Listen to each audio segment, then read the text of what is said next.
안녕하세요. 먼저 하나님께 같이 기도드리겠습니다.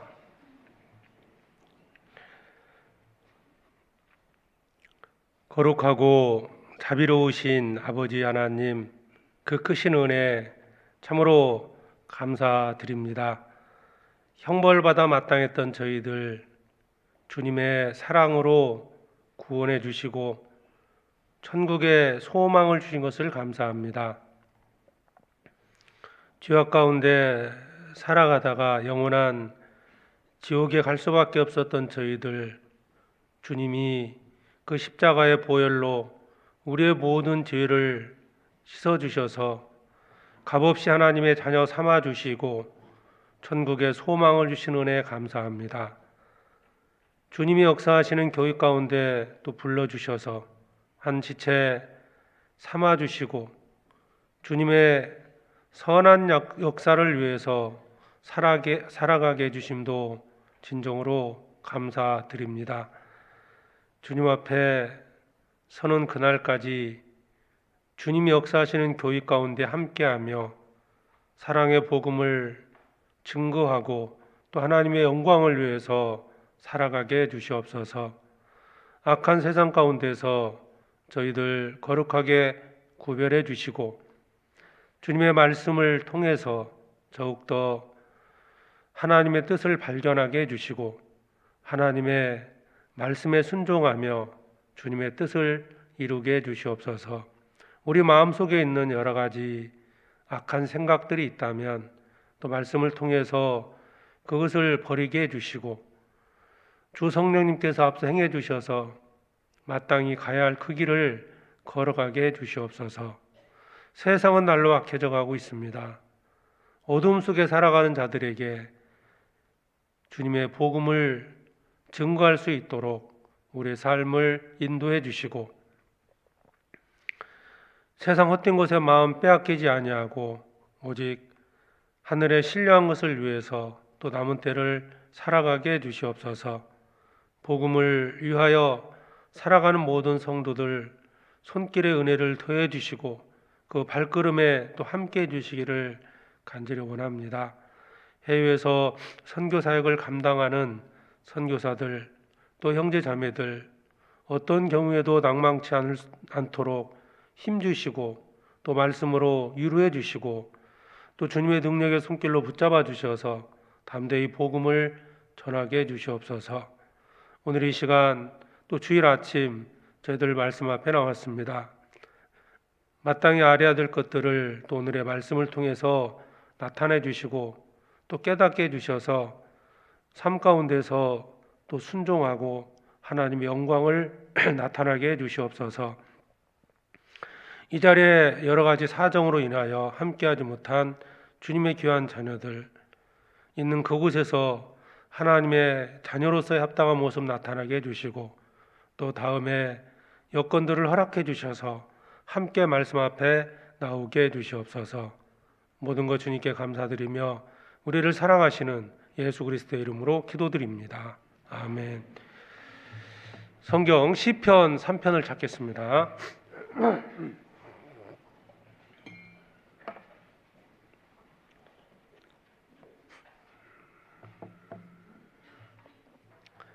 시편 3편 1절로 8절까지 말씀입니다.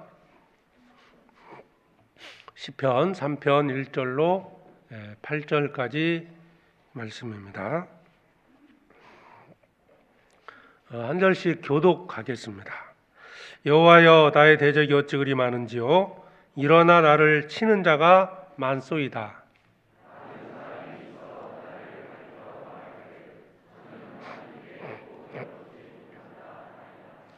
여호와여 주는 나의 방패이시오 나의 영광이시오 나의 머리를 드시는 자니이다.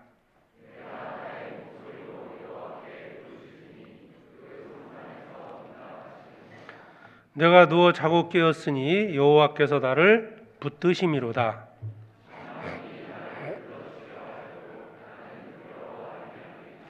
여호와여 일어나소서 나의 하나님이여 나를 구원하소서. 주께서 나의 모든 원수의 뺨을 치시며 악인의 일을 꺾으셨나이다.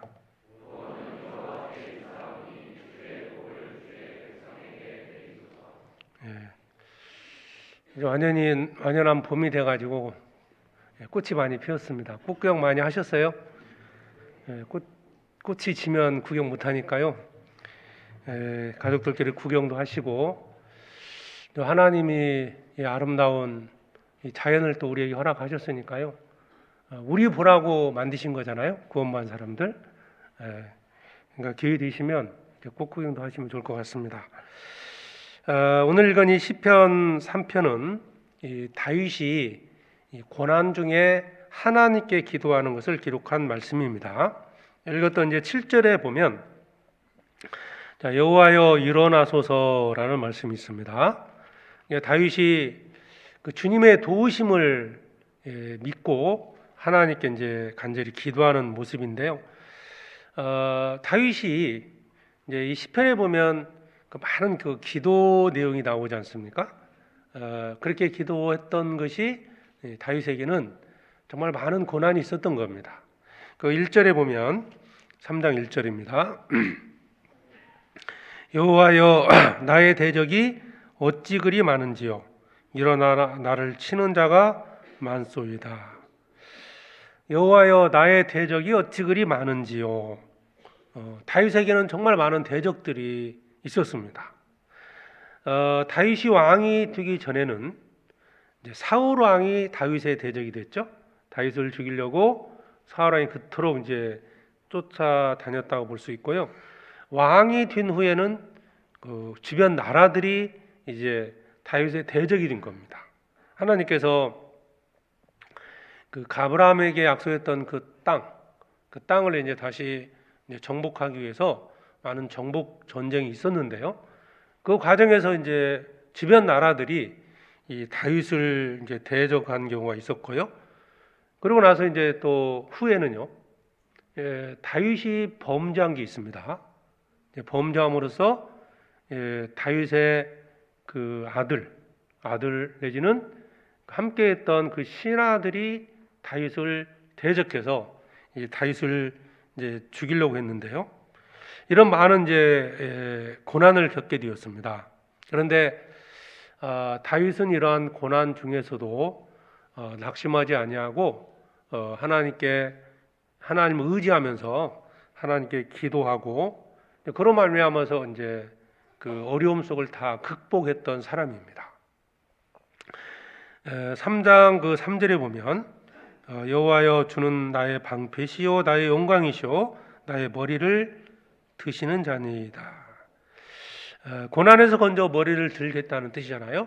하나님은 다윗의 방패가 되셨고 정말 그 넘어져 있는 순간에 또 하나님께서 일으켜 세우시고 왕위에서 쫓겨났다가도 다시 하나님께서 회복을 시켜주시고 이런 걸 실제로 이제 경험을 했고 그래서 이제 항상 하나님을 의지하는 믿음이 있었고요. 그런 가운데서 어떤 고난 속에서도 기도하고 그 모든 고난들을 이제 극복을 했던 겁니다. 그래서 이 시편 3편에는 우리가 이제 교훈이 고난 속에 있는 우리 성도들에게 주는 교훈이 있고요. 특히 여기서 이제 몇 가지를 또 생각해 볼 수가 있습니다. 다윗에게 고난이 많았던 원인이 뭘까? 이거 생각해 볼 수 있고요. 그리고 다윗은 이 고난 중에서 어떻게 대처를 했는가? 이런 걸 또 생각해 볼 수 있고 다윗이 기도할 때 주님은 언제 응답하셨는가? 기도하자마자 뭐 즉각 이렇게 응답한 경우도 있지만 어떤 시간이 흘러서 응답해 주신 적도 있고 실제로 다윗이 이제 하나님과 함께 하셨는데 다윗에게는 왜 그렇게 많은 고난이 있었을까? 이것도 생각해 볼 수 있잖아요. 그래서 이 다윗이 이 고난 중에서 이런 많은 기도를 했는데 이 시편 3편을 중심으로 해서 여기에 나온 그 교훈, 우리에게 주시는 교훈이 있거든요. 그걸 좀 같이 알아보도록 하겠습니다. 3장 1절에 여호와여 나의 대적이 어찌 그리 많은지요. 대적이라는 말은 이제 다윗을 원수라고 볼 수도 있고요, 적군이라고 볼 수도 있습니다. 괴롭히는 자가 있다는 거예요. 다윗이 어렸을 때 이제 그 집에서 이제 어떤 목동으로서 살았을 때가 있었고요. 그 과정에서 이제 그 사무엘 선지자를 보고 이제 그 기름 부음을 받음으로써 이제 다윗이 이제 등장을 하게 되는데, 그때부터 시작해서 죽는 날까지 정말 많은 고난이 있었습니다. 다윗은 하나님이 특별히 기름 부음을 통해서 왕으로 세우실 것을 약속을 하고, 그로부터 이제 시간이 흘러서 왕이 됐거든요. 그러니까 그 왕이 되기 전도 있었고 된 후에도 있었고, 그리고 여전히 이제 수많은 고난 속에 살았던 겁니다. 그러면 대적이 이렇게 많아진 이유가 뭘까? 우선 이제 그걸 한번 생각해 보고요. 다윗이 첫 번째 이제 대적은 사울 왕이었거든요. 사울 왕. 왜 사울 왕이 다윗이 대적이 됐을까? 이거 좀 표시하고요. 사무엘상 18장을 찾아보겠습니다.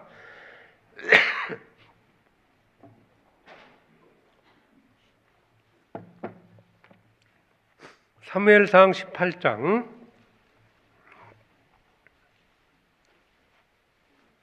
29절입니다. 사무엘상 18장 29절. 사울이 다윗을 더욱 두려워하여 평생에 다윗의 대적이 되니라. 평생에 다윗의 대적이 됐다, 이 말은 맞거든요. 결국 사울 왕은 죽을 때까지 다윗을 대적을 한 겁니다.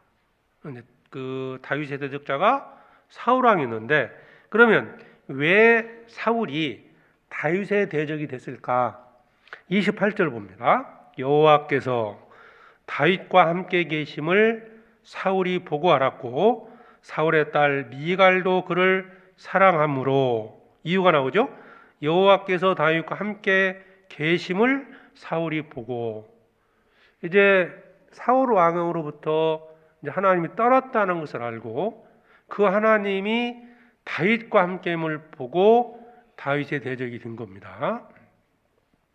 즉 이 말씀은 하나님 편에 섰을 때 대적자가 생기는 겁니다. 우리도 마찬가지예요. 우리가 세상에서 하나님을 모르고 구원받지 않았을 때는 세상이 뭐 같은 악원이 돼서 세상과 함께 살았던 겁니다. 그런데 구원을 받고 진리의 편에 서게 되면, 하나님 편에 서게 되면 세상이 우리를 대적하는 자가 됩니다. 그러니까 구원을 받으면 당연히 대적자가 생긴다는 걸 알 수 있습니다. 이게 하나가 이유가 있고요. 그 다음에 이제 다윗이 왕이 됩니다. 이제 왕이 된 후로는 이제 사울이 더 이상, 이제 왕이 이제 사울이 죽잖아요. 이제 더 이상 이 사울 왕의 대적이 다윗 왕의 대적은 이제 사라진 거죠. 근데 새로운 대적자가 생겼어요. 그게 이제 주변 나라입니다. 하나님의 나라를 확장하는 과정에서 대적자가 생기는데요. 사무엘 하 8장을 보겠습니다.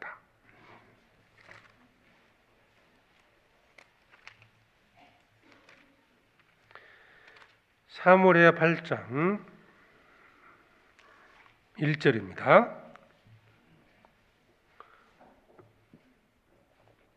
이후에 다윗이 블레셋 사람을 쳐서 항복받고, 2절, 다윗이 또 모압을 쳐서 저희로 땅에 엎드리게 하고, 3절, 르홉의 아들 소바 왕 하닷 에셀이 자기 권세를 회복하려고 유브레 강으로 갈 때 다윗이 저를 쳐서, 여기 보면 이제 주변 작은 어떤 나라들을 이제 전쟁이 있는 걸 설명하고 있잖아요.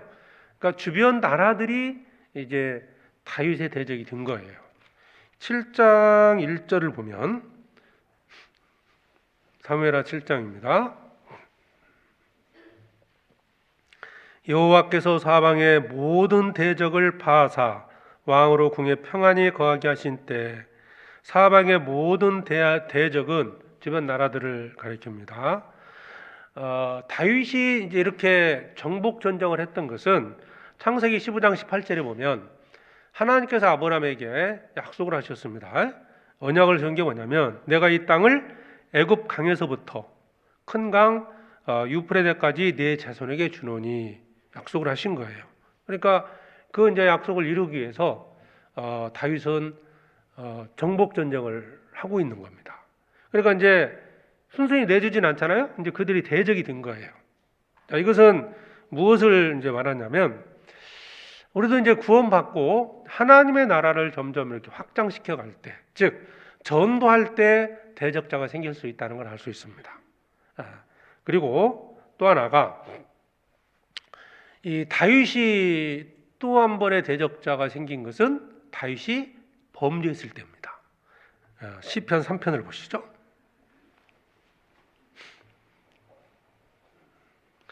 이 시편 3편은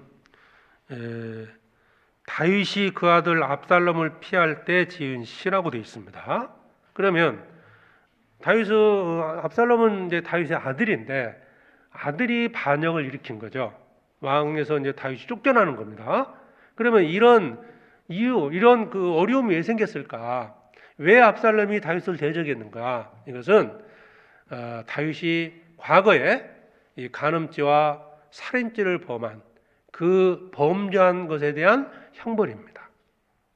그러니까 범죄했기 때문에 다윗은 그 징계라고 볼 수 있죠. 징계의 성격입니다. 그래서 사람을 통해서 다윗을 이제 치고 있는 거죠. 그러니까 다윗이 이제 사무엘하 11장에 보면 범죄하는 것이 나오고요. 그에 보면 압살롬이 반역을 해서 왕이 됩니다. 그리고 이제 다윗이 막 이제 쫓겨가는 신세가 되는 거예요. 한번 볼까요? 사무엘하 15장 14절에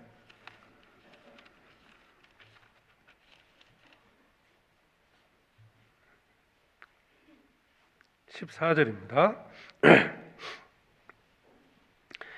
다윗이 예루살렘에 함께 있는 모든 신복에게 이르되 일어나 도망하자. 그렇지 않으면 우리 한 사람도 압살롬에게서 피하지 못하리라. 빨리 가자. 두렵건대 저가 우리를 급히 따라와 희하고 칼로 성을 칠까 하노라. 압살롬을 피해서 도망가는 신세가 됐잖아요. 그래서 이제 시므이가 다윗을 저주하고 이랬습니다. 그러니까 다윗이 어찌 보면 가장 고통스러울 때가 이때였을 거예요. 자라가는 가족에게, 이제 아들에게요, 이 고통을 받는 내용이지 않습니까? 전에는 뭐 사울왕 아니면 주변 나라 이때 생긴 고난들은 잘 그래도 이제 이해하고 받아들일 수 있었겠지만 이때 가장 고통스러운 시간이었을 거라고 봐요. 범죄의 결과로서 하나님께서 치신 거거든요. 시편 41장을 한번 보시죠. 시편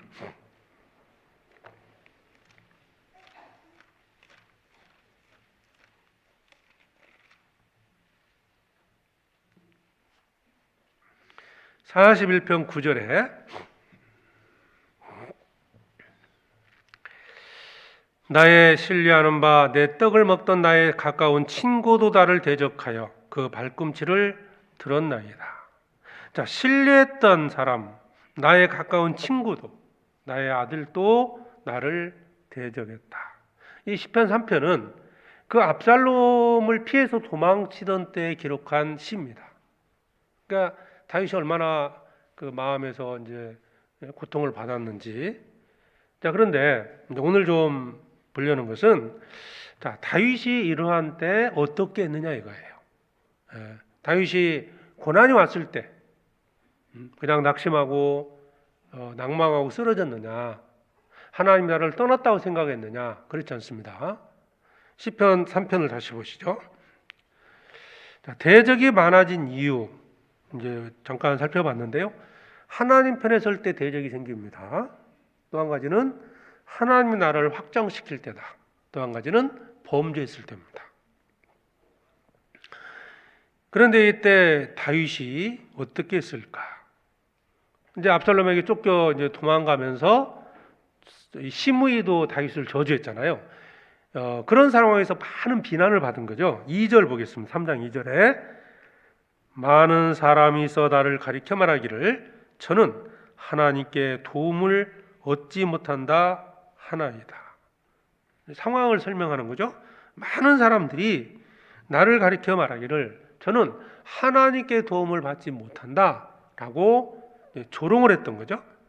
이러한 조롱의 말을 들었을 때 다윗이 비록 이 상황은 지금 징계 때문에 범죄에서 쫓겨나는 상황이잖아요. 이런 때 다윗이 어떻게 기도했느냐? 3절입니다. 여호와여 주는 나의 방패이시오 나의 영광이시오 나의 머리를 드시는 자니이다. 이런 조롱을 받을 때 다윗은 이런 믿음이 있었고요. 이런 믿음이 있었기 때문에 3장 7절 보겠습니다. 시편 3장 7절입니다. 여호와여 일어나소서. 여호와여 일어나소서. 이게요. 지금 주님이 주무시고 계시니까 막 깨우는 그런 의미가 아닙니다. 여호와여 일어나소서. 주님이 나를 도우신다는 확신을 갖고 하는 기도입니다. 주님이 자기와 함께 하신다는 것을 이미 다윗은 경험적으로 알고 있었던 거예요. 왜냐하면 이건 이제 범죄했을 때잖아요. 이미 다윗은 사울 왕이 대적이 됐을 때, 그리고 주변 나라를 정복할 때, 그 많은 전쟁에서 주님이 자기를 지켜주시고 주님이 약속한 대로 그 모든 땅을 차지할 것을 믿고 하나님께 기도함으로써 그런 고난들을 다 극복했던 겁니다. 그것을 근거로 해서 하나님께 기도하는 거예요. 비록 내가 지금 범죄 결과 징계받고 있지만 그 가운데서도 회개하고 하나님의 도우심을 바라고 기도하는 겁니다. 여호와여 일어나소서. 구원에 대한 확신이 있는 거예요. 다시 나라를 회복시켜 주신다는 그 확신을 갖고 기도하는 겁니다. 자, 우리도 그러한 믿음 가운데서 살아가야 됩니다. 우리에게 많은 구원받은 이후에 많은 고난들이 있습니다. 실제로 다윗은 그 삶 속에서 실제로 하나님에 대해서 많은 경험을 한 거예요. 여기 3절에 보면 여호와여 주는 나의 방패시오 나의 영광이시오. 어떻게 경험했겠습니까? 사울 왕이, 한 나라의 왕이 다윗 한 사람을 죽인다. 이거 사실 쉬운 일이거든요. 그렇지 않겠습니까? 그 막강한 권력을 가졌던 왕에게는 많은 군인들이 있어요. 그런데 일개 다윗 한 사람을 못 죽이겠습니까? 그런데 다윗을 죽이지 못했거든요. 수많은 그 죽을 고비는 있었습니다. 그런 위험은 있었는데 결국 사울 왕은 다윗을 죽이지 못하고 자신이 죽게 됐어요. 자, 이것은 무엇을 의미할까요? 우리 구원받은 내가 이제 혼자일 수도 있잖아요. 혼자라고 이제 가정에서나 뭐 세상에서 다 혼자 가정에서 구원받았다. 그래서 많은 어려움이 찾아올 수 있잖아요. 세상이 우리를 어떻게 할 수 있는 게 없다는 겁니다. 세상 어떤 곳으로도 구원받은 우리를 해할 수 있는 사람은 없습니다. 다윗은 그런 경험을 한 거예요. 여호와여 주는 나의 방패시오 나의 영광이시오 나의 머리를 드시는 자니이다. 나의 머리를 든다. 그 죽음의 고비에서 건져서 다윗을 세우셨고 결과적으로 다윗은 다시 왕이 됩니다. 그 쫓겨났지만 지금은 당장에 쫓겨났었지만 다윗을 하나님께서 다시 왕으로 세우셨습니다. 다윗은 하나님의 도우심으로 많은 전쟁에서 승리했습니다. 다윗은 사울 왕의 그런 핍박으로부터 결국 살아남아서 한 나라의 왕이 됐고요. 그리고 정복 전쟁에서도 수많은 나라들과 전쟁을 했지만 결국 승리해서 통일왕국을 세운 겁니다. 여기 5절에 보면 3장 5절입니다. 내가 누워 자고 깨었으니 여호와께서 나를 붙드심이로다. 하나님이 자신을 붙들어 주셨기 때문에 지금까지 자고 일어날 수 있었다. 편안히 자고 일어나서 또 일을 하고 이렇게 했다는 거예요. 주님이 붙잡지 않았다면 다윗은 편안히 잘 수 없었습니다. 시편 거기 4편에 보면 8절입니다. 시편 4편 8절에 8절 말씀을 같이 읽어보죠. 내가 평안히 눕고 자기도 아리니 나를 안전히 거하게 하시는 이는 오직 여호와시니이다. 다윗은 이것을 믿은 거예요. 내가 평안히 눕고 자기도 아리니. 우리는 지금 이런 이제 사실 자고 일어나는데 지장은 없잖아요. 예? 뭐 간혹 이제 불면증 있는 분 빼고는요. 잠자는 데가 위협을 느끼고 이런 건 없거든요. 그렇잖아요. 근데 실제로 다윗은 그런 상황이었어요. 잠자는 거 하나도 편히 잘 수 없는 상황이었다. 왜? 사울 왕이 다윗을 계속 대적했기 때문에 언제 그 군인들이 들이닥쳐서 다윗을 잡아 죽일지 모르는 상황에서도 다윗은 편안히 잘 수 있었던 것이 바로 하나님께서 자기를 지켜주셨다는 거, 그걸 지금 얘기하는 거예요. 그래서 내가 잠을 자고 깰 수 있었던 것도 주님의 은혜였다. 또 시편 3장 6절입니다. 천만인이 나를 둘러 치려하여도 나는 두려워 아니하리이다. 천만인이 대적이 많은 정도가 아니라 천만인이 있어도 나는 두려워하지 않는다. 이것은 다윗이 전쟁에서 경험한 거예요. 아까 내가 누워 자고 깨었으니 이것은 사울 왕으로부터 핍박을 받을 때 경험한 것이라면 6절은 천만이 나를 둘러치려 하여도 나는 두려워 아니하리이다. 전쟁 때죠. 이것을 전쟁에서 경험한 겁니다. 그 경험을 바탕으로 해서 다윗이 압살롬을 피해 도망칠 때 이렇게 기도를 한 겁니다. 그러니까 다윗은 절대적으로 하나님에 대한 믿음이 있었던 거예요. 그래서 다윗은 그 모든 고난을 극복하고 그리고 주님께 기도하는 거예요. 결과적으로 그 고난에서 압살롬에 쫓겨서 이제 죽임을 당할 수 있는 상황이었잖아요. 과거 우리 역사에 보면요, 그 역사 왕정 시대 이런 걸 보면은 뭐 로마의 어떤 역사에도 보면은 그 왕들을 그렇게 막 암살하고 이런 권력 투쟁이 정말 심하지 않습니까? 특히 이 자녀들이 반역을 하면 무자비하게 죽입니다.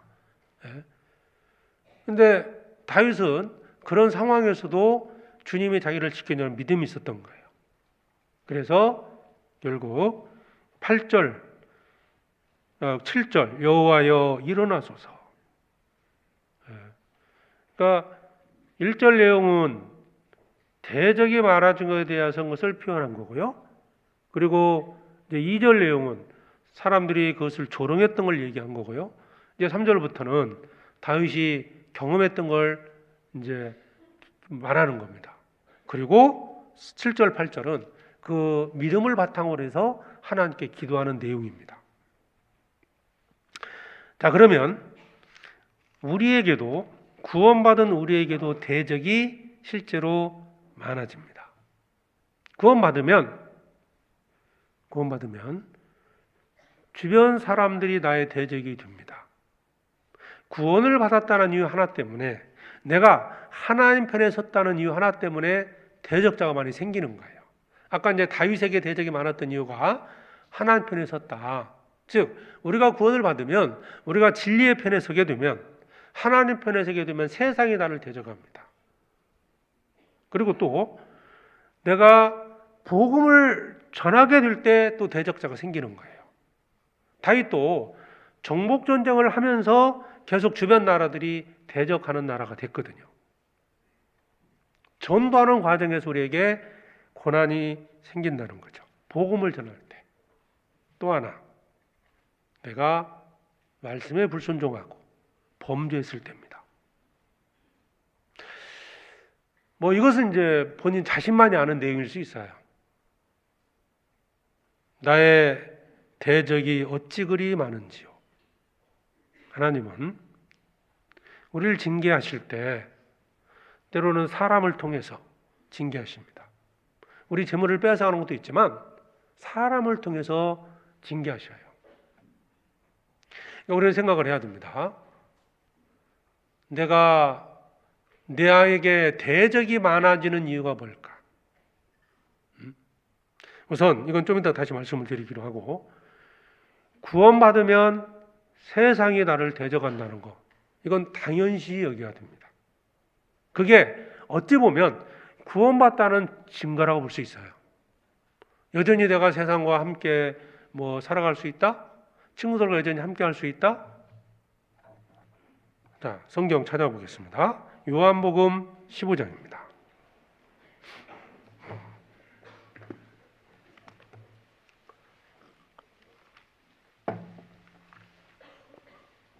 요한복음 15장 19절에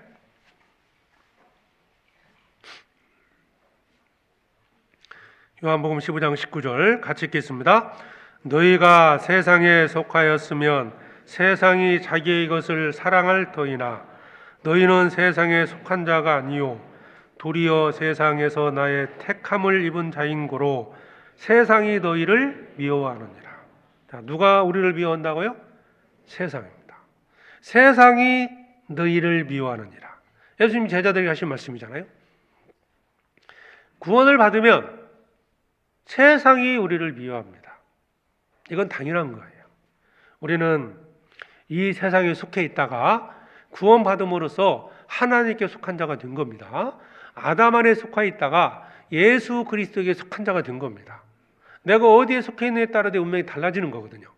우리는 아담 안에 태어났기 때문에 아담 안에 속해 있다가 영원한 지옥에 가는 겁니다. 그러다가 이제 믿음으로써 예수님 안에 들어갈 때, 예수 안에 속하게 될 때 우리는 주님과 영원한 천국에서 영원히 사는 거예요. 그러면 당연히 이제 구원을 받게 되면 이게 이제 구별해지는 거예요. 근데 내가 구원받았다고 하는 내가 세상이 나를 전혀 대적하는 것도 없고 전혀 그 어떤 모습이 나타나지 않는다. 세상 살아가는데 전혀 불편함이 없다. 자기가 잘해서 그럴까요? 구원을 받지 못해서 그럴까요? 반드시 대적자가 생기게 되어 있습니다. 진리의 편에 서게 되면, 하나님 편에 서게 되면 마귀에 속한 자들은, 세상에 속한 자들은 우리를 대적합니다. 반드시 문제가 생깁니다. 불의한 자는 의인에게 미움을 받고, 불의한 자는 의인에게 미움을 받습니다. 정직한 자는 악인에게 미움을 받느니라. 정직한 자는 악인에게 미움을 받게 되어 있습니다. 자, 갈라디아서도 한번 더 보시죠. 갈라디아서 4장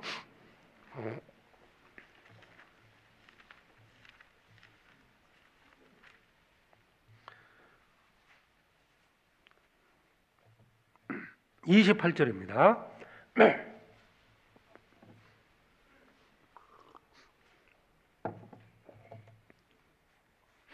28절에 형제들아 너희는 이삭과 같이 약속의 자녀라. 29절 같이 읽죠. 그러나 그때 육체를 따라난 자가 성령을 따라난 자를 핍박한 것 같이 이제도 그러하다.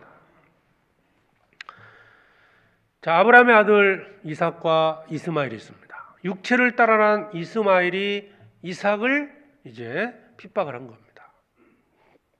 그런 것처럼 너희도 이삭과 같이 약속의 자녀라. 육체를 따르는 자가 성령을 따르는 자를 핍박한 같이 이제도 그러하도다.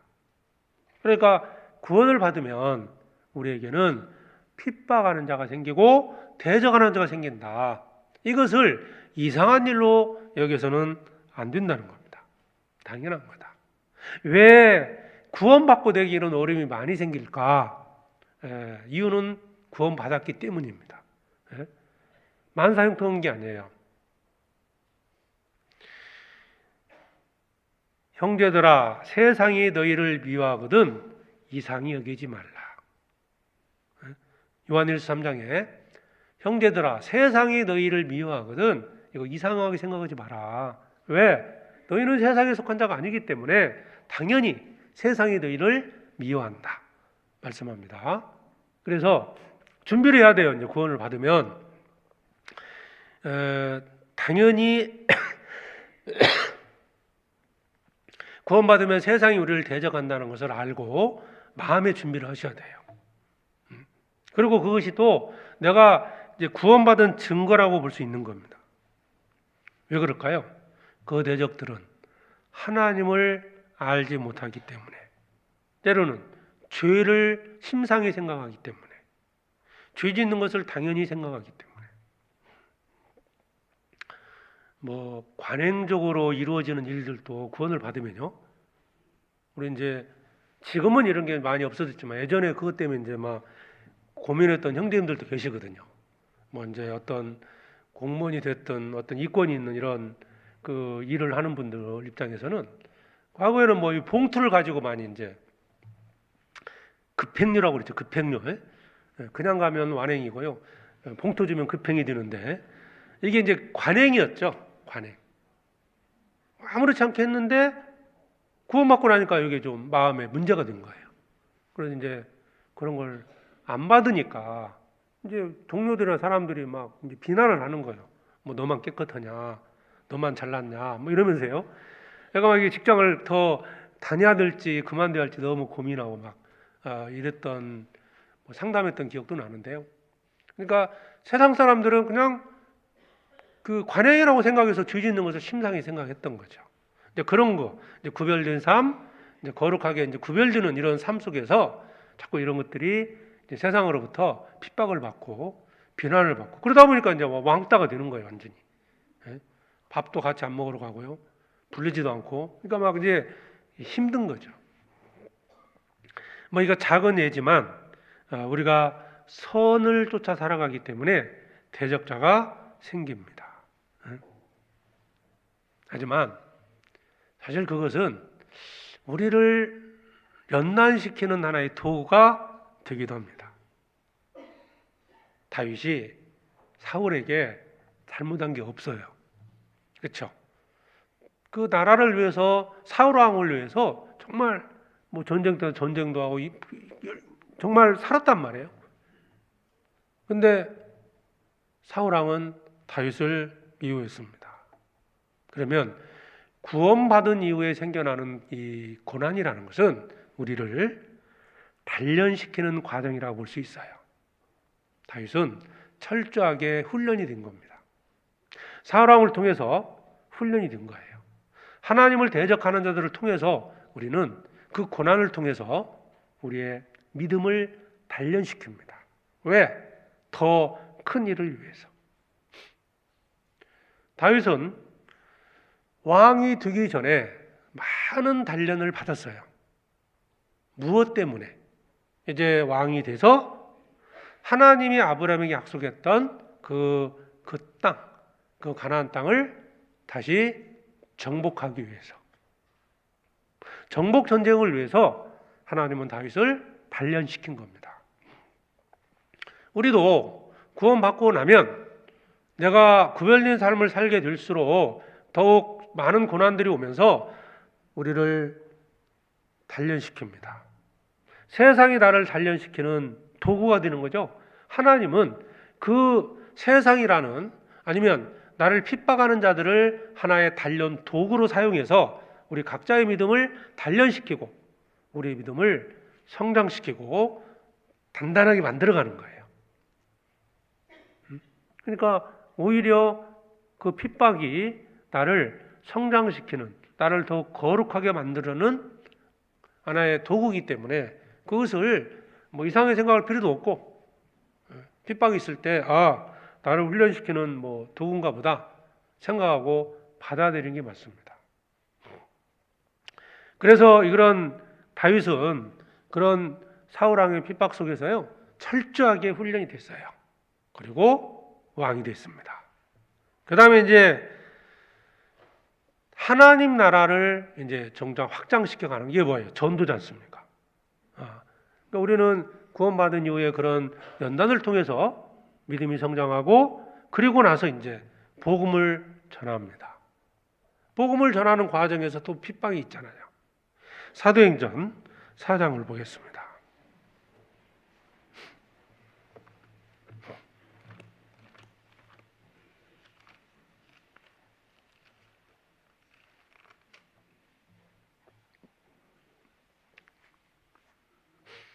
사도행전 4장 26절에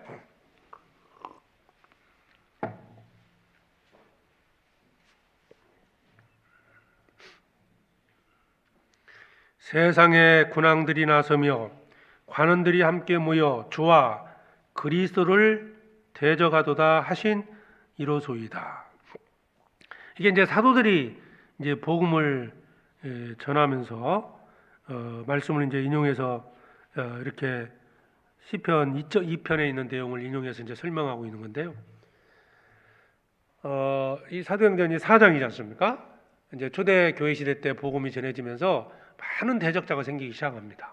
그리스도를 증거할 때 유대교를 믿었던 그 사람들이, 하나님을 믿었던 사람들이 이제 대적자가 됩니다.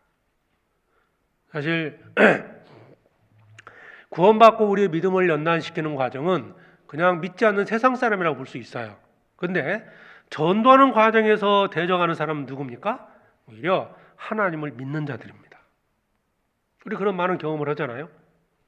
누가 그 그리스도인들을 대적하는 대적자가 됐습니까? 바로 바리새인들, 유대교를 믿었던, 유대교를 지나치게 신봉했던 사람들이 그리스도인들을, 복음 전하는 사람들을 핍박을 하고 대적을 한 거예요.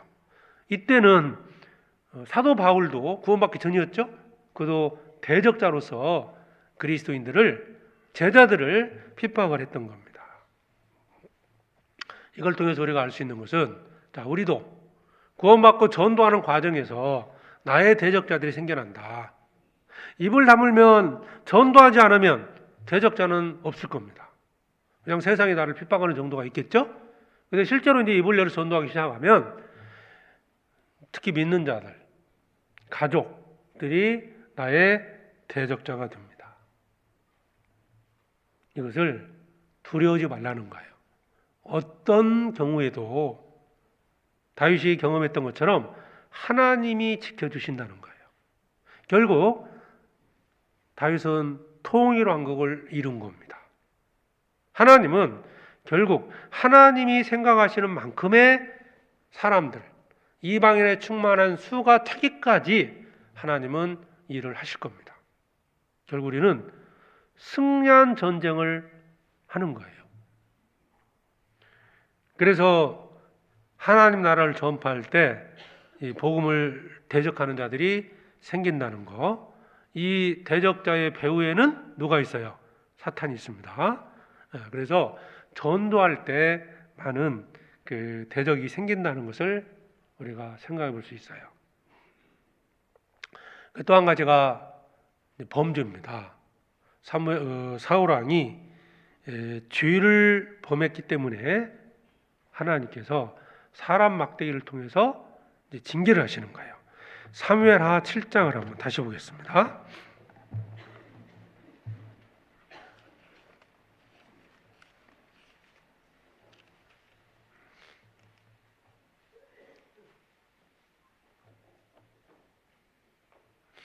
사무엘하 7장 14절입니다.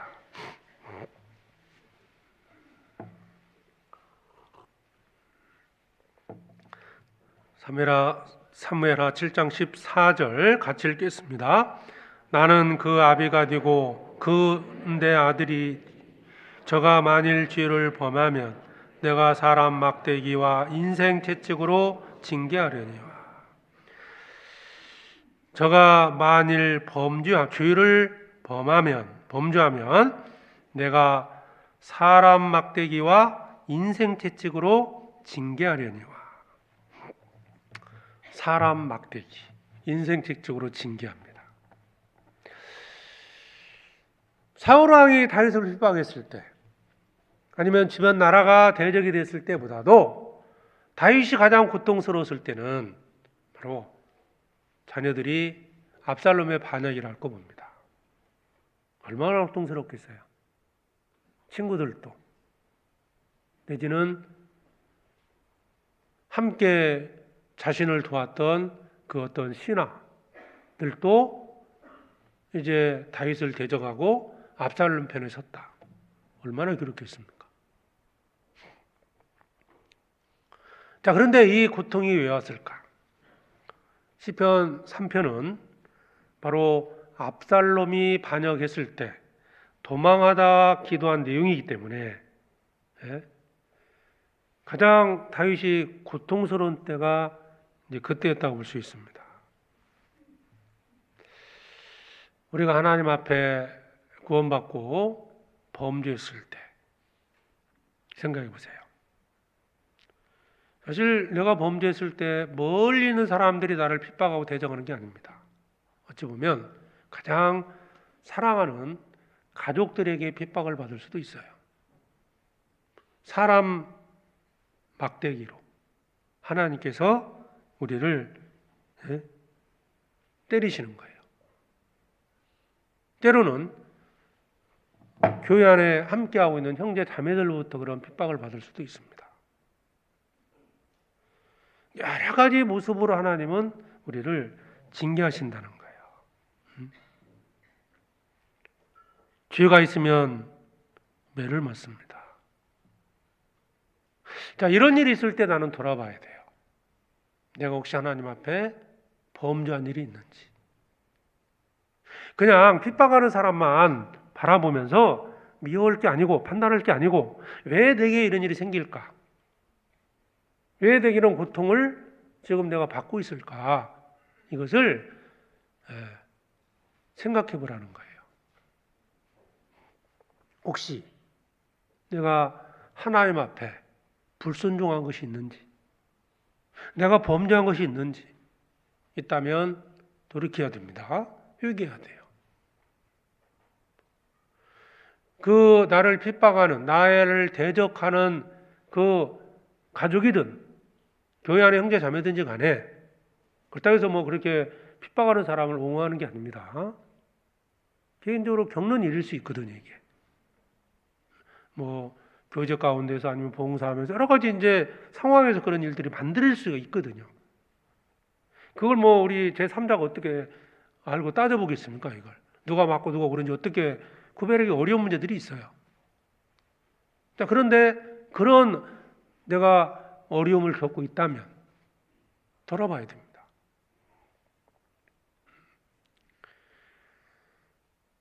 이렇게 하나님께서 미리 말씀을 하셨거든요. 너희가 저가 만일 죄를 범하면 내가 사람 막대기로 또 인생 채찍으로 이제 징계할 것이다. 우리는 주님의 사랑을 깨달은 하나님의 자녀들입니다. 그 누구보다도 하나님이 나를 사랑하셔요. 그런데 히브리서 12장에 있는 말씀처럼 사랑하는 자를 하나님이 징계하십니다. 어떤 때죠? 죄를 범했을 때입니다. 내가 왜 교회 안에서 자꾸 갈등이 생길까? 문제를 주는 분도 있을 수 있죠. 그런데 그 갈등이 많아지는 이유가 무엇인지를 보셔야 돼요. 혹시 내가 범죄함으로써 하나님이 나를 그 사람 막대기로 나를 때리시는 것이 아닌지 돌아봐야 한다는 거예요. 내가 하나님 말씀대로 말씀 앞에 순종하고 살아가는지를 돌아봐야 됩니다. 왜 그럴까? 뭐 저 형제는 원래 그래, 저 자매는 원래 그래. 가정에서 내가 가족들에게 혹시 핍박을 받고 있다면 전도하는 과정에 생기는 문제일 수도 있지만 또 내가 범죄함으로써 불순종함으로써 하나님이 나를 징계하시는 채찍이 아닌지 돌아봐야 됩니다. 가족들 안에서도 그런 어떤 문제가 발생했을 때, 부부간에도 형제 남편 부부간에도 그런 문제가 생겼을 때, 왜 나를 무시하냐고 따지기 전에 본인을 먼저 돌아보자는 거예요.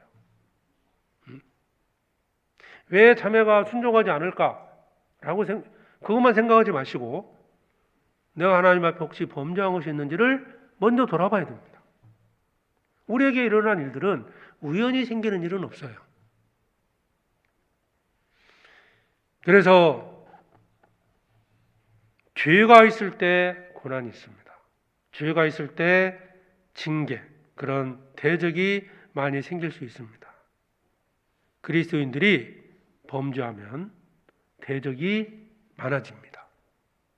이스라엘이 범죄했을 때 하나님은 주변 나라를 통해서 이스라엘을 쳤습니다. 그죠? 네.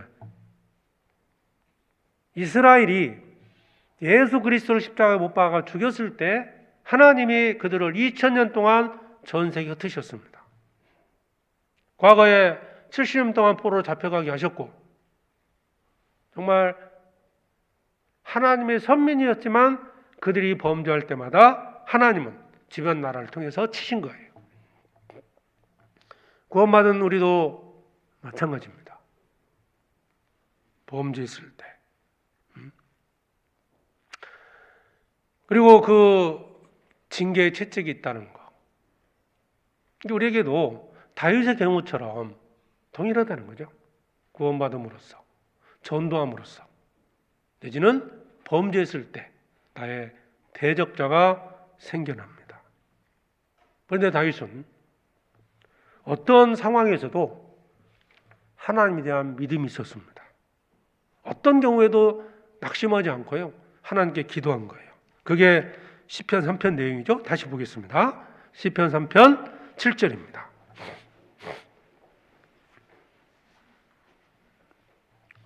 시편 3편 7절에 여호와여 일어나소서, 나의 하나님이여 나를 구원하소서. 주께서 나의 모든 원수의 뺨을 치시며 악인의 일을 꺾으셨나이다. 구원은 여호와께 있사오니 주의 복을 주의 백성에게 내리소서. 여호와여 일어나소서. 다윗은 주님으로부터 지금까지, 압살롬이 반역에 쫓겨나가는 그 순간까지 다윗은 하나님의 보호를 받았기 때문에 기도하고 그 고난 중에서 하나님께 응답받고 지금까지 살아온 모든 것이 하나님의 보호심 속에서 살았다는 것을 믿었기 때문에 이렇게 기도할 수 있는 겁니다. 어떤 순간에도 주님 나를 버리지 않는다는 거예요. 그 믿음이 정말 절체절명의 위기 아닙니까? 죽을 수도 있거든요. 그 상황에서도 다윗은 기도한 거예요. 여호와여 일어나소서. 그 주님에 대한 믿음, 이 고난에서, 이 어려움 속에 나를 건져주신다는 그런 믿음을 가졌기 때문에 이렇게 기도했던 겁니다. 대적이 많아질 때마다 그 위기의 순간에서 주님이 나타나셔서 대신 싸우시고 그 상황에서 나를 구원해 주셨다. 내가 고난받을 때 주님은 침묵하시는 것 같지만 그 위기의 순간에 나를 건지시고 나를 구원해 주셨다. 다윗은 그걸 믿은 거예요. 때가 되면 주님은 일어나십니다. 여호와여 일어나소서. 그러니까 다윗이 가장 좋은 건 압살롬이 반역하지 않고 왕국에 편히 거하는 거잖아요. 그런데 다윗은 경험 속에서 알아요. 고난은 있을 것이고 분명히 여기 하나님의 뜻이 있을 것이고, 그리고 때가 되면 주님이 나를 구원해 주신다. 나를 건져 주신다. 그 고난에서 나를 건져 주신다는 걸 믿은 거예요. 그러니까 여호와여 일어나소서 기도한 거예요. 주님이 지금 주무시고 계시다 그런 의미가 아니죠. 때가 되면, 주님이 일어나실 때가 되면 주님이 오셔서 자기를 건져주신다는 믿음이에요. 여기 2절에 보면 3장 2절입니다. 많은 사람이 있어 나를 가리켜 말하기를 저는 하나님께 도움을 얻지 못한다 하나이다. 자, 세상 사람들은 이렇게 얘기합니다. 주변 사람들은 이제 다윗 하나님 버리셨나 보다. 하나님과 함께 있던 다윗과 함께 있던 하나님이 이제 다윗을 떠났나 보다. 하나님이 다윗을 버리셨나 보다. 이런 생각을 했던 거죠. 나를 가리켜 말하기를 저는 하나님께 도움을 얻지 못한다. 더 이상 이제 도움을 받지 못한다. 이렇게 생각했던 거죠. 네가 하나님을 믿는다면 네 꼴이 뭐냐? 우리가 이제 구원받고 세상에서 그런 경우를 당하는 경우도 있잖아요. 너는 하나님 믿고 구원받았는데 왜 사는 모습이 그러냐? 참 상처가 되는 말일 수 있거든요. 이렇게 사는 것도 좀 그렇고 맨날 아프게 나오고 이렇게 이제 이게 비난을 받는 경우가 있거든요. 그런데 다윗의 마음속에는 그게 전혀 흔들리지 않았습니다. 영향을 받지 않았던 거예요. 때가 되면 주님이 나를 이렇게 세우시고 나를 머리를 들게 하신다는 거예요. 거기에 대한 믿음이 있었던 거죠. 주님이 일어나서 나를 대적들을 심판하시는 그때가 있습니다. 가장 상처되는 말이 그거잖아요. 네 하나님이 어디 있느냐? 너 구원받았다며. 하나님이 함께 하신다며. 이 가족들, 형제간들도 있잖아요. 예? 근데 이제 구원받지 않은 가족, 형제간들은 잘 살고 나는 구원받았는데 못 살고 있다. 예. 위축될 필요 있어요? 그것 때문에 이제 많은 표현은 별로 이제 가족들이 안 하지만 그런 남목적인 어떤 표현들이 있어요. 예? 하나님 믿는다며 기도해봐. 이렇게 이제 막 조롱 섞인 말을 들을 때도 있고. 그러니까 다윗은 지금 그런 상황이거든요. 그런데 다윗의 마음에는 3절 이후에 말씀하고 있는 겁니다. 여호와여 주는 나의 방패시오 나의 영광이시오 나의 머리를 드시는 자니이다. 언젠가는 나의 머리를 들어서 언젠가는 나를 구원해서 하나님이 축복을 얻는 그런 시간이 있을 거라는 것을 믿고 있습니다. 자, 그러면 하나님은 언제 일어나실까요? 여호와여 일어나소서 그랬죠. 여호와여 일어나소서. 주님이 언제 일어날까요? 주님 오세요 하면 주님이 우리가 무슨 택시 부르듯이 부르면 오시는 분은 아닙니다. 연단받는 과정이라고 그랬죠. 3가지라고 그랬죠. 자, 연단받는 과정, 전도하는 거, 그 다음에 범죄했을 때 우리에게 고난이 있는데, 자, 그러면 연단받는 과정에서 받는 고난이라면 주님이 언제 오실까요? 하나님이 보시기에 쓰임 받을 수 있을 정도로 훈련이 되면 오실 거예요. 실제로 다윗은 그런 훈련을 받고 결국 왕이 되잖아요. 얼마나 많은 고난을 겪었습니까? 다윗은 때가 되자 사울이 죽고 다윗이 이스라엘의 왕이 되었습니다. 우리도 세상에서 구원받은 이유 때문에 그 이유 하나 때문에 고난을 겪고 있습니다. 물론 한 가지만 있는 게 아니겠죠. 계속 반복해서 이제 여러 가지 어려움들이 찾아오는데 그런 과정 속에서 생겨나는 많은 고난들이 결국 나를 연단시키는데 주님이 작정한 시간이 돼야 주님이 오시는 거예요. 그 고난의 끝이 오는 거죠. 시편 66편입니다.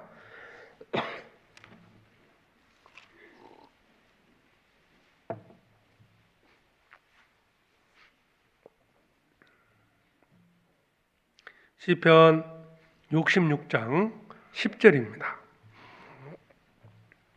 시편 66장 10절에 하나님이여 주께서 우리를 시험하시되 우리를 단련하시기를 은을 단련한 같이 하셨으며 우리를 끌어 그물에 들게 하시며 어려운 짐을 우리 허리에 두셨으며 사람들로 우리 머리 위로 타고 가게 하셨나이다.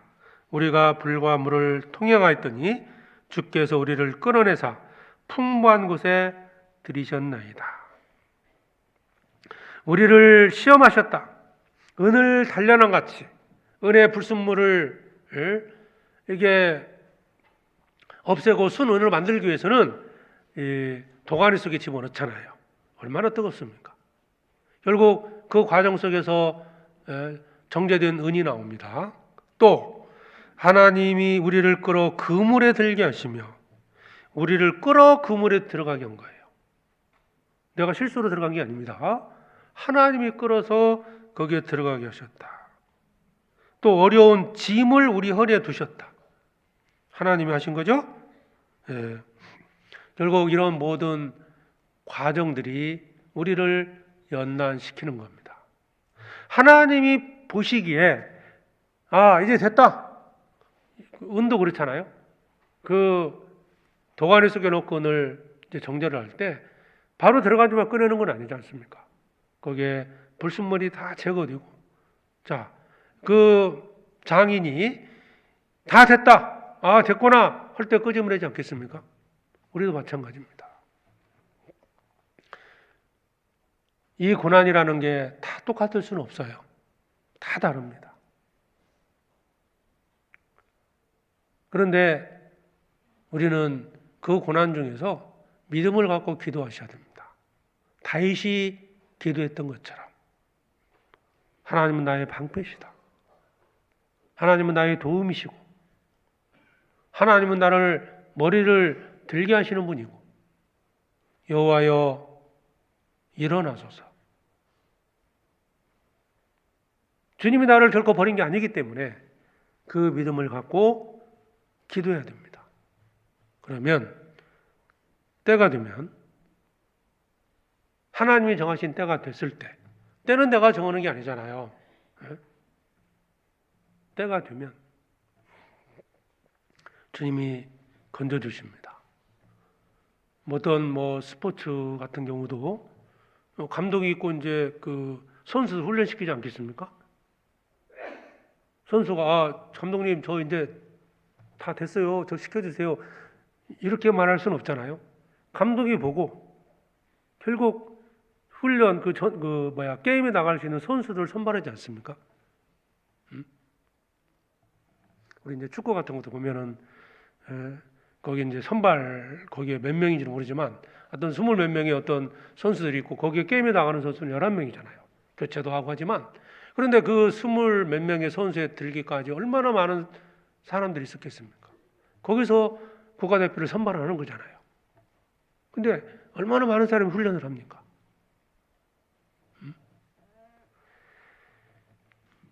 주님이 쓰시기 위해서 나를 연단시킵니다. 어떤 모습으로 쓰실 거냐, 어떤 모습으로 쓰실 거냐, 우리는 모릅니다. 그래서 우리는 말씀을 듣고 순종하고 그 과정에서 세상에 나가서 순종하기 때문에 생겨나는 고난이에요, 사실은. 맞잖아요. 죄를 범치 아니하고 말씀에 순종하다 보니까 세상과 부딪히는 거거든요. 그런 과정에 생겨나는 고난이 있는 거예요. 그래서 그 고난을 통과할 때, 연단이 되면, 때가 되면 그 상황에서 나를 건지시는 거예요. 그래서 연단을 받는 기간이라면 쓰임 받을 수 있는 사람이 될 때 주님이 일어나십니다. 그 야곱의 그 아들이었던 요셉도 마찬가지잖아요. 요셉을 많은 훈련을 했어요. 결국 왜 요셉을 훈련을 시켰을까? 이스라엘을 흉년에서 건지기 위해서입니다. 요셉에게 총리라는 그걸 주기 위해서 요셉의 영광을 위해서 하신 게 아니에요. 시편 105편을 보시죠.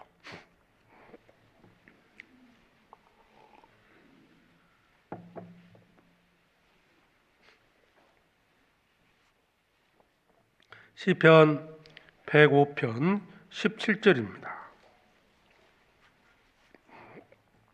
시편 105편 17절로 19절까지인데요. 같이 17절로 19절까지 읽겠습니다. 한 사람을 앞서 보내셨으며 요셉이 종으로 팔렸도다.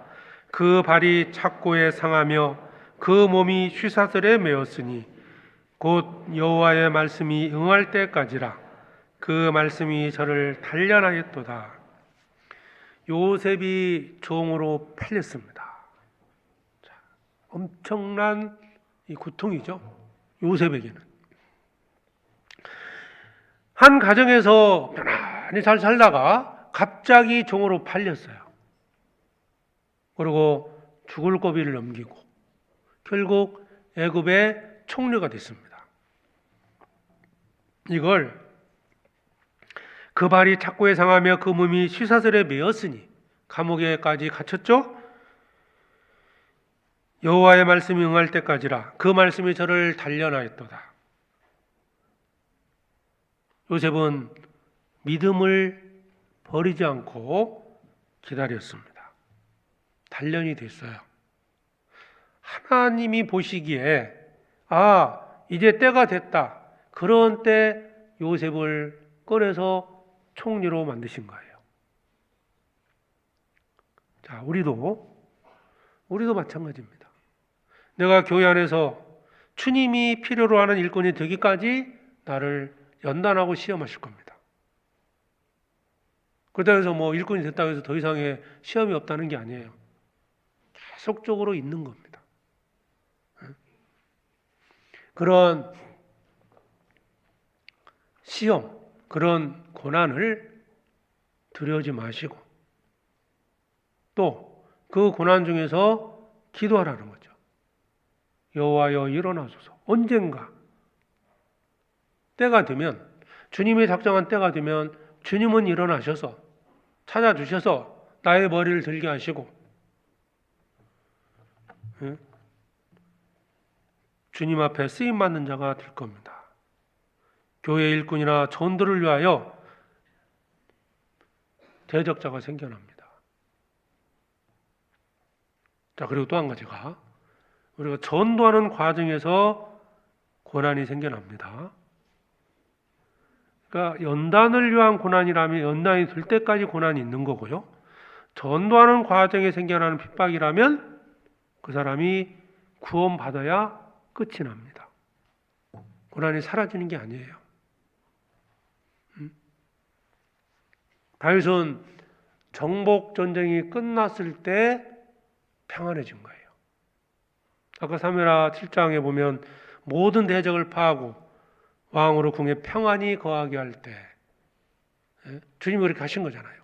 평안함을 주셨습니다. 그때 다윗이 이제 범죄한 거잖아요. 자, 그러니까 우리가 하나님의 나라를 전파할 사명을 받은 거예요. 우리 일산 교회를 통해서 계획한 것도 있지만 우리 각자에게 주신 전도의 어떤 사명이 있습니다.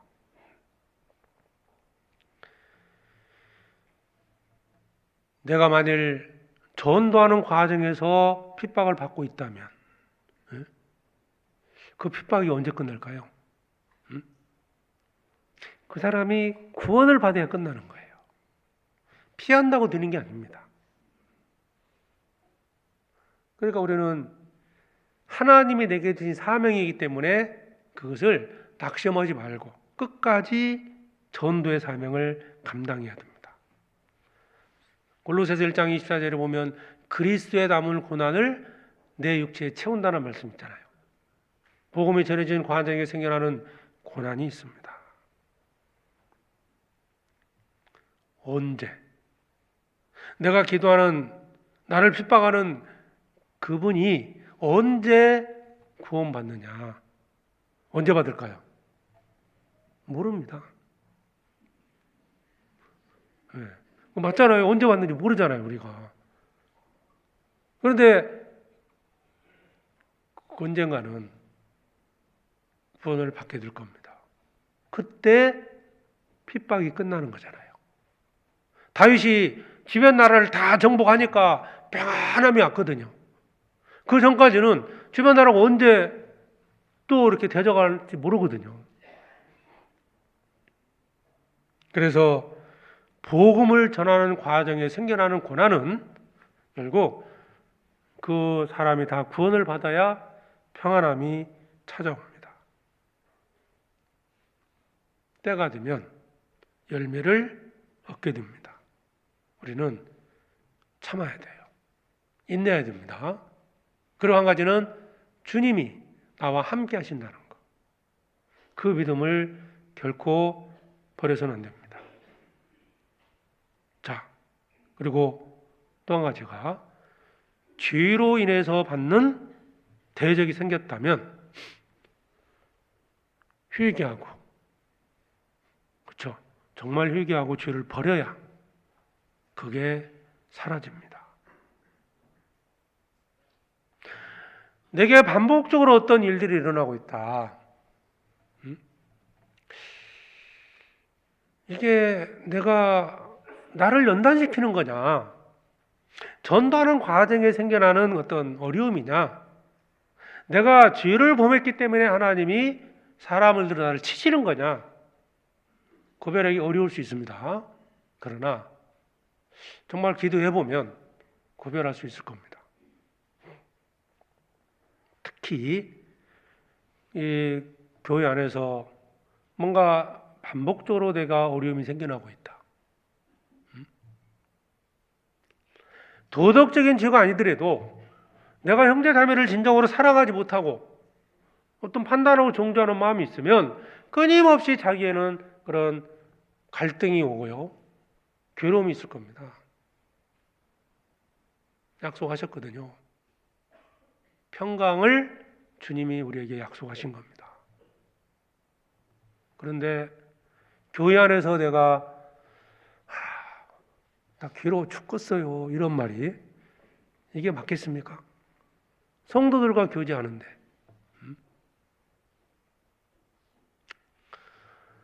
반복적으로 어떤 갈등이 생기고 반복적으로 나를 어렵게 하는 사람이 생겨난다 했을 때 그 사람만을 생각하지 말고 자신을 돌아보자는 거예요.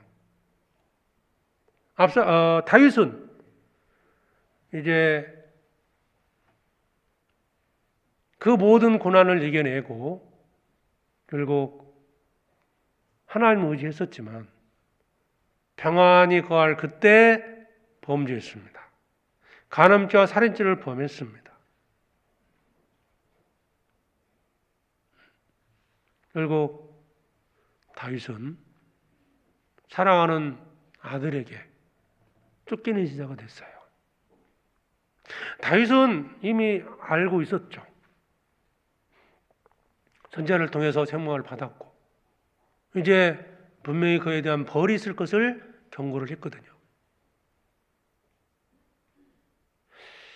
내가 지은 죄에 대해서 심상하게 생각하면 안 됩니다. 하나님은 반드시 그에 대한 심판을 하셔요. 왜? 천국 가서는 심판받는 장소가 아니잖아요. 회개해야 됩니다. 정말 돌이키면 물론 징계는 있겠죠. 주님은 용서하십니다. 다윗은 쫓겨가면서 하나님께 기도했습니다. 여호와여 일어나소서.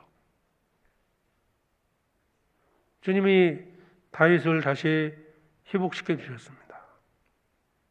죄악을 숨기지 말라는 거예요. 버리라는 겁니다. 내가 구원받고 반복적인 죄를 짓고 있다. 버리셔야 됩니다. 우리가 해서는 안 될 것들이 있거든요. 시편 32편을 보겠습니다.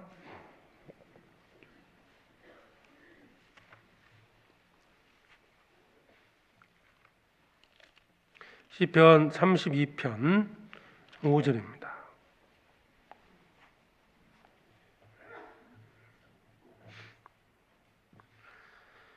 시편 32편 5절에 내가 이르기를 내 허물을 여호와께 자복하리라 하고 주께 내 죄악을 아리고 내 죄악을 숨기지 아니하였더니 곧 주께서 내 죄악을 사하셨나이다.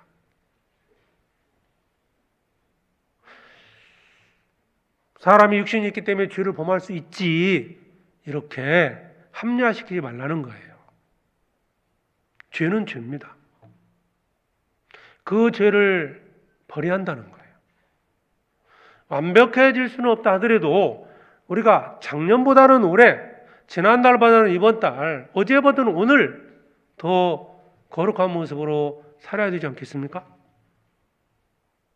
그런데 시간이 흘러가도 여전히 누군가를 미워하고 정죄하고 판단하고 살아간다면 이게 하나님 앞에 짓는 죄 아니겠어요? 그렇기 때문에 내게 받는 고통들이 생겨납니다. 왜 버리지 못하느냐? 그게 죄라고 여기지 않고 내게 여러 가지 생기는 그런 여러 가지 일들이 징계라고 생각을 못하니까 버리지 못하는 거예요. 이건 깨달아야 됩니다.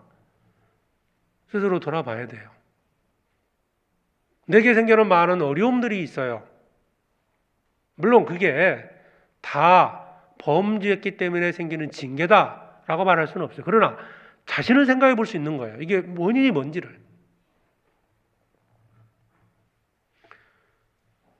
다윗은 그걸 깨달은 거예요. 알았죠. 그런 징계받는 상황에서도 다윗은 하나님에 대한 믿음이 있었어요. 왜? 그 많은 고난 속에서 주님이 나를 지켜주시고 왕을 세워주시고 주변 나라를 다 정복할 때까지 주님이 함께 싸워주셨기 때문에, 그래서 모든 것을 이겨냈기 때문에 다윗은 그 고통 중에, 고난 중에서 하나님께 기도한 겁니다. 하나님만이 나의 구원자라는 것을 믿고 기도했던 겁니다. 돌이킬 때 주님은 대적을 물리쳐 주십니다.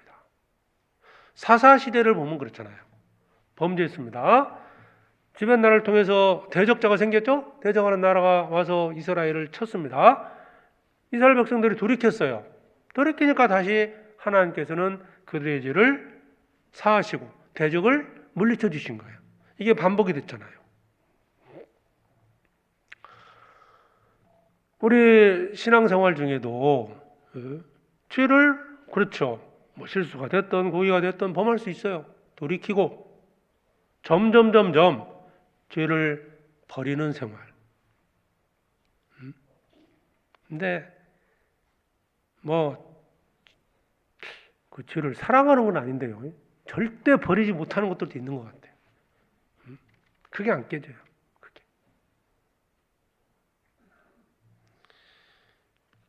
그걸 버려야 됩니다.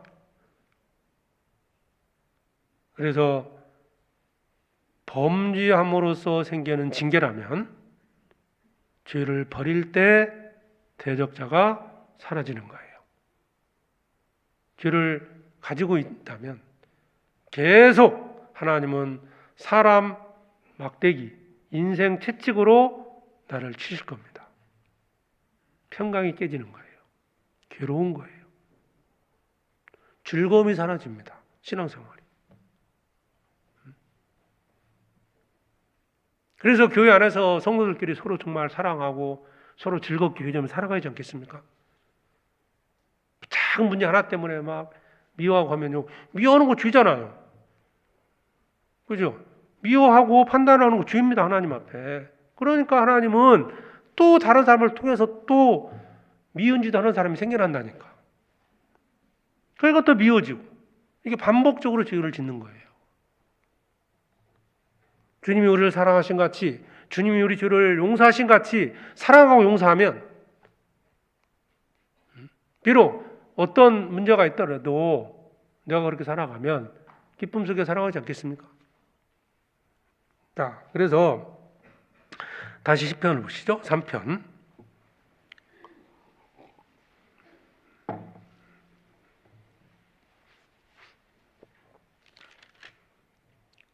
7절입니다. 여호와여 일어나소서, 나의 하나님이여 나를 구원하소서. 주께서 나의 모든 원수의 뺨을 치시며 악인의 일을 꺾으셨나이다. 구원은 여호와께 있사오니. 자, 여기에 구원은 하나님께 있다. 이걸 믿은 거예요. 사람을 의지한 게 아닙니다. 구원은 하나님께 있다. 주님이 대적의 손에서 다윗을 건지십니다.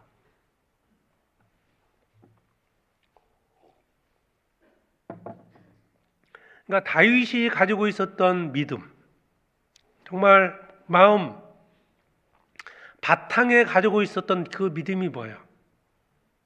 그거는 하나님께 있다. 사람의 방법으로 해결되는 게 아니라는 겁니다.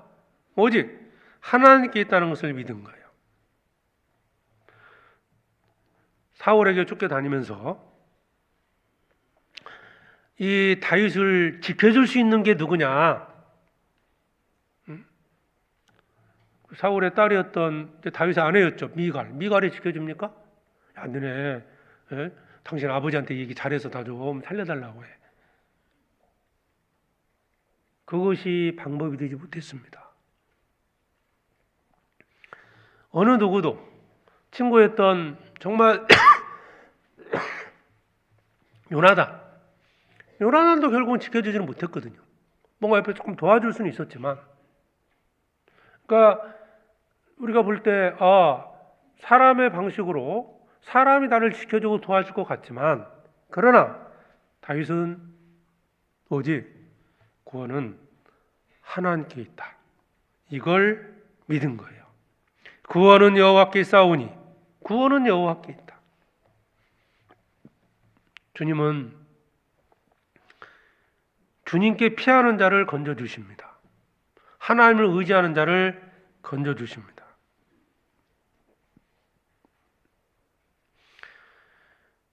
우리에게 많은 고난이 있습니다.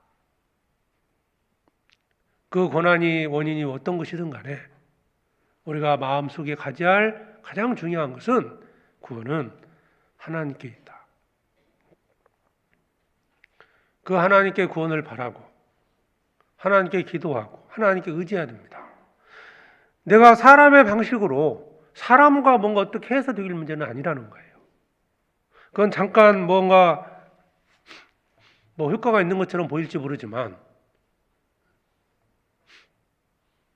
아무리 사랑과 화해하고 있던 거 하더라도요, 내가 하나님 앞에 범죄하고 있다면 어떤 형태로든지 또 다른 고난이 찾아옵니다. 이스라엘이 나라가 멸망하지 않으려고요, 주변 나라를 화친작전도 써봤거든요. 아수라하고 아니면 애굽하고 막 치려고 했었지만 결국은 망했거든요. 왜 망했느냐? 그들이 범죄했기 때문입니다. 하나님을 의지하지 않고 사람을 의지하고 애굽을 의지하고 재물을 의지했기 때문에,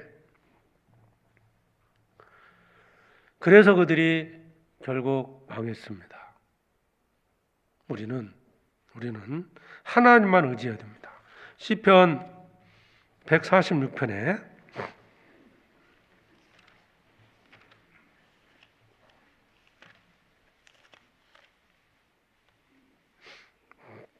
3절입니다.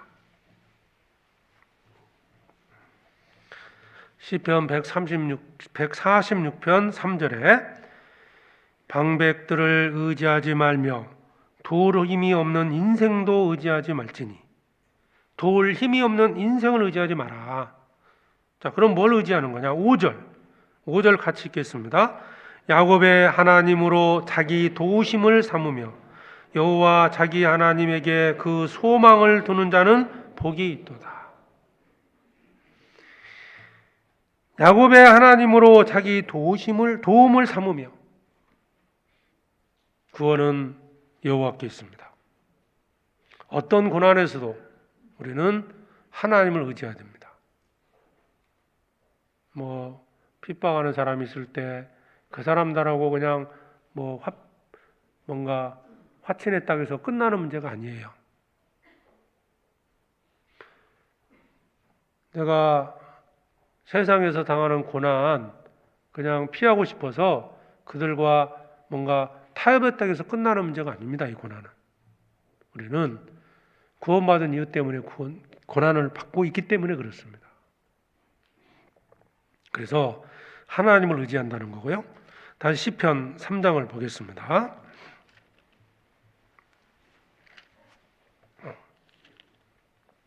3장 1절에 여호와여 나의 대적이 어찌 그리 많은지요 일어나 나를 치는 자가 많소이다. 대적이 많아질 때 고난과 핍박이 있을 때 우리는 어떻게 해야 될까? 정리해 보겠습니다. 자, 고난이 많아지는 이유는 뭐냐? 내가 구원을 받았기 때문이다. 전도할 때 고난이 생긴다는 것. 마지막으로 범죄하기 때문에 우리에게 대적자가 생겨납니다. 나의 대적이 어찌 그리 많은지요. 자, 그러면 이러한 때 우리는 어떻게 해야 되느냐? 연단 받는 과정이라면 연단이 끝날 때까지입니다. 즉, 이 얘기는 고난은 주님 오실 때까지 우리는 고난받게 되어 있습니다. 그리고 복음을 전하는 과정이 생기는 고난, 그 누군가를 내가 전도하면서 고난을 받고 있다면 그분이 구원을 받아야 그 고난은 끝나는 거예요. 그리고 범죄함으로 생겨난 고난이 있습니다. 회개하고 죄를 버려야 그 고난이 끝이 납니다. 도덕적으로 짓는 큰 죄만을 생각하지 마십시오. 교회 안에서 우리가 성도들끼리 범하는 죄들이 있습니다. 쉽게 판단하고 정죄하고 이런 죄들, 그 죄가 결국 나에게 어떤 인생 채찍으로서, 사람 막대기로서 내게 하나님이 나를 때리신다는 것. 그래서 그런 것들을 버리셔야 돼요. 물론 세상에서 범하는 도덕적인 죄, 말씀에 불순종하는 것들 이거 버리셔야 돼요. 그래야 내게 고통이 사라집니다. 그런데 어떤 고난 속에서도 우리가 믿어야 될 게 하나가 있습니다. 다윗이 그랬던 것처럼 구원은 하나님께 속한 것이다. 그리고 주님은 나와 영원토록 함께 하신다. 3절에 여호와여 주는 나의 방패시오 영광이시오 나의 영광이시오 나의 머리를 드시는 자니이다. 나의 머리를 들었다. 사울의 왕에서 건져서 자기를 이스라엘 왕으로 삼으셨다 그 말입니다. 그 믿음이 있었던 거예요. 나를 영원한 지옥에서 건져서 하나님의 자녀로 삼아서 천국으로 주님은 나를 인도하신 거예요. 그토록 주님은 나를 아끼십니다. 그러니까 어떤 고난에서도 주님이 나를 버리지 않는다는 믿음, 나를 지켜준다는 믿음을 가지셔야 됩니다. 내가 혼자인 것 같지만 주님이 나와 함께 하시고 있다. 항상 나를 지켜보시고 있다. 넘어지면 일으켜 주시고 고난 중에서 나와 함께 하신다. 그래서 우리는 그 믿음을 가질 때 어떻게 기도할 수 있습니까? 7절 여호와여 일어나소서 나의 하나님이여 나를 구원하소서 주께서 나의 모든 원수의 뺨을 치시며 악인의 일을 꺾으셨나이다. 여호와여 일어나소서. 이런 기도를 할 수 있는 거예요. 그 믿음을 가질 때 이렇게 기도할 수 있습니다. 구원은 여호와께 있사오니. 자, 그래서 대적이 많아질 때, 고난이 있을 때 구원은 하나님께 있다는 것을 믿고 하나님께 기도하면서 담대하게 살아가기를 바랍니다. 기도하겠습니다. 하나님 아버지 감사합니다. 저희들 구원해 주시고 늘 함께 해 주시며 고난 속에서도 우리를 건져 주시고 우리의 삶을 인도해 주심을 감사합니다. 구원을 받은 이후로 핍박받을 때가 있고 또 전도하는 과정에서 많은 고난이 있습니다. 그럴 때마다 주님이 도와주시고 함께 해주시고 붙잡아 주셔서 오늘까지 주님을 섬기며 살게 해주심을 감사합니다. 남은 생에도 많은 고난이 있을 것을 저희들 압니다. 어떤 고난 속에서도 주님이 함께 해주셔서 고난 중에서 우리의 기도를 들으시고 주님이 정하신 때가 될 때 우리를 건져주시고 하나님께 영광을 돌리게 해주시옵소서. 남은 생에 오직 주님의 영광을 위해서 살아가게 해주시고 우리 모두가 어떠한 고난 속에서도 낙망하지 않고 오직 하나님만 의지하고 구원은 하나님께 있다는 것을 믿고 하나님께 기도하게 해주시옵소서. 혹 우리 마음속에 하나님 보시기에 합당치 못한 죄가 있다면, 삶 가운데서 하나님 말씀에 불순종하고 범한 죄가 있다면 그 죄를 버리고 하나님께 나오게 해주시옵소서. 우리의 계획된 많은 일들이 있습니다. 복음을 전하는 그 모든 손길에 함께 해주시고 주님의 능력의 손길로 우리 모두를 붙잡아 주셔서 주님의 영광을 위해서 살아가게 해주시옵소서. 병중에 있는 주님의 귀한 자녀들, 또 큰 고난 속에 있는 주님의 귀한 자녀들, 낭망치 않도록 주님께서 지켜주시고 능력의 손길로 붙잡아 주시고 하나님의 선한 뜻을 이루게 해주시고 또 건강 회복시켜 주셔서 더 건강한 모습으로 주님을 섬기게 해주시옵소서. 우리를 사랑하시는 예수 그리스도의 이름으로 기도드립니다. 아멘.